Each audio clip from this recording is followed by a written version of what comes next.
Karibu Biblia Times. Biblia Takatifu, kitabu cha Mathayo sura ya 3. Siku zile aliondokea Yohana Mbatizaji akihubiri katika nyika ya Uyahudi na kusema, tubuni kwa maana ufalme wa mbinguni umekaribia. Kwa sababu huyo ndiye aliyenenwa na nabii Isaya akisema, sauti ya mtu aliaye nyikani, itengenezeni njia ya Bwana, yanyoosheni mapito yake. Naye Yohane mwenyewe alikuwa na vazi lake la singa za ngamia na mshipi wa ngozi kiunoni mwake, na chakula chake kilikuwa nzige na asali ya mwitu. Ndipo walipomwendea Yerusalemu na Uyahudi wote na nchi zote za kando kando ya Yordani, naye akawabatiza katika mto Yordani, huku wakiziungama dhambi zao. Hata alipoona wengi miongoni mwa Wafarisayo na Masadukayo wakiujia ubatizo wake, aliwaambia, enyi wazao wa nyoka, ni nani aliyewaonya ninyi kuikimbia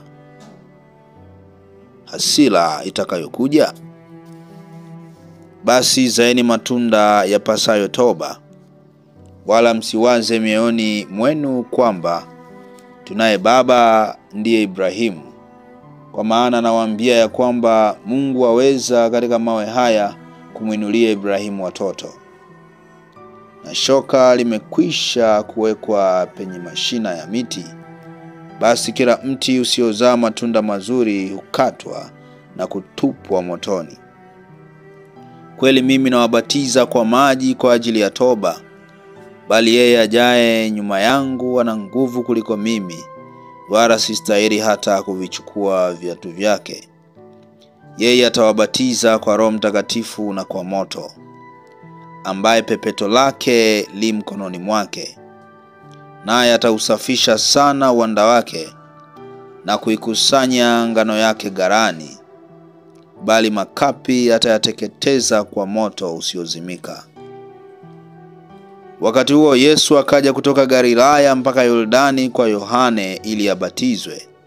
Lakini Yohane alitaka kumzuia akisema, mimi nahitaji kubatizwa na wewe, nawe waja kwangu?